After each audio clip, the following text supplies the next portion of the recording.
తెలంగాణ లోక్సభ ఎన్నికల్లో అనుసరించాల్సిన వ్యూహంపై బీజేపీ కసరత్తు తీవ్రతరం చేస్తోంది. అభ్యర్థుల్ని కేవలం గెలుపు ఆధారంగా ఎంపిక చేయాలని భావిస్తున్న హైకమాండ్ ఈ ఎన్నికల్లో తెలంగాణలో గెలిచే ప్రతి సీటు కూడా ముఖ్యమని భావిస్తోంది. అందుకోసం పార్టీ అభ్యర్థుల ఖరారుపై ఆచితూచి వ్యవహరిస్తోంది. ఈ ఎన్నికల్లో 17 మంది అభ్యర్థులకు గాను మొదటి జాబితాలో 9 మందితో ప్రకటన విడుదల చేసింది.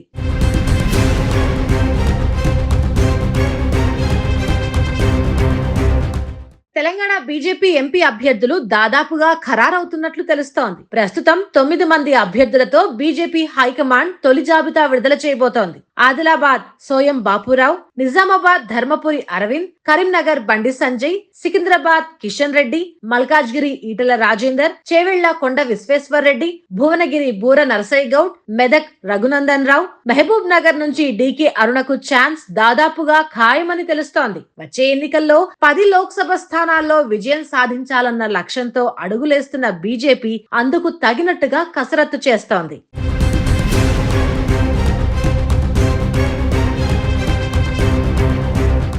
తెలంగాణలో సిట్టింగ్ ఎంపీలందరికీ మరోసారి అవకాశం వచ్చేలా ఉంది. మొదటి నుంచి ఆదిలాబాద్ ఎంపీ సోయం బాపురావు స్థానంలో వేరే వారికి అవకాశం ఇస్తారన్నట్టుగా చర్చలు సాగుతున్నప్పటికీ ప్రస్తుతం ఆ విషయంపై క్లారిటీ రావాల్సింది. మరోవైపు నిజామాబాద్ నుంచి sitting MP Dharmapuri Arvind ticket సంపాదించడం దాదాపుగా ఖాయమని తెలుస్తోంది. ఆయన ఇప్పటికే నిజామాబాద్ నియోజకవర్గం అంతటా పర్యటిస్తూ వచ్చే ఎన్నికల్లో తనకు ఓటేయాల్సిందిగా కోరుతున్నారు. ఇక కరీంనగర్ నుండి బండి సంజయ్ ఈసారి విజయం ఖాయమని విశ్వాసంగా ఉన్నారు. ఇటీవల జరిగిన అసెంబ్లీ ఎన్నికల్లో ఓడిపోవడంతో నియోజకవర్గంలో ఆయన పట్ల సానుభూతి కూడా వ్యక్తమవుతున్నట్టు చెప్తున్నారు. కరీంనగర్ లో బండి సంజయ్ గెలుపు ఖాయమని పార్టీ కూడా భావిస్తోంది. ఇక సికింద్రాబాద్ నుంచి కేంద్ర మంత్రి కిషన్ రెడ్డి సైతం ఎన్నికల్లో విజయం సాధించడం ఖాయంగా భావిస్తున్నారు. సికింద్రాబాద్ ఎంపీగా గెలుపు నల్లేరుపై నడికేనని భావిస్తున్నారు.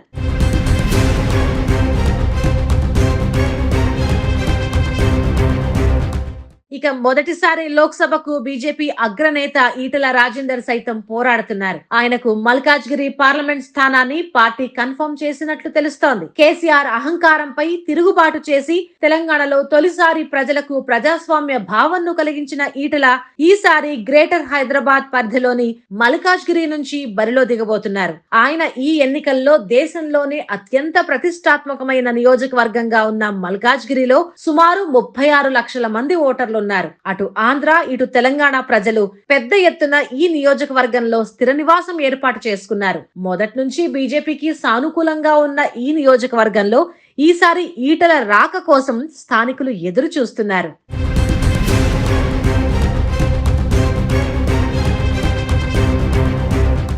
ఇక చేవెళ్ల నుంచి కొండా విశ్వేశ్వర్ రెడ్డి అనౌన్స్మెంట్ మాత్రమే మిగిలింది. ఆయనకు చేవెళ్ల సీటు దాదాపుగా కన్ఫర్మ్ అని చెప్తున్నారు. గత ఎన్నికల్లో స్వల్ప ఓట్లతో కాంగ్రెస్ పార్టీ అభ్యర్థిగా ఓడిపోయిన విశ్వేశ్వర్ రెడ్డి ఈసారి బీజేపీ అభ్యర్థిగా అదృష్టం పరీక్షించుకుంటున్నారు. ఇక మహబూబ్ నగర్ జిల్లాలో పోటీ ఎక్కువగా ఉంది. డీకే అరుణ జితేందర్ రెడ్డి మధ్య పోటీ నువ్వా నేనా అన్నట్లుగా పరిస్థితులున్నాయి. ఈసారి డీకే అరుణకు సీట్ ఖరారయ్యే అవకాశం కనిపిస్తోంది. ఇక భువనగిరి నుంచి బూర నరసయ్య గౌడ్ కు సీట్ కన్ఫర్మ్ దాదాపుగా ఖాయమని చెప్తున్నారు. ఆయన ఇప్పటికీ నియోజకవర్గం మొత్తం పర్యటిస్తూ ప్రచారం కూడా మొదలు పెట్టారు.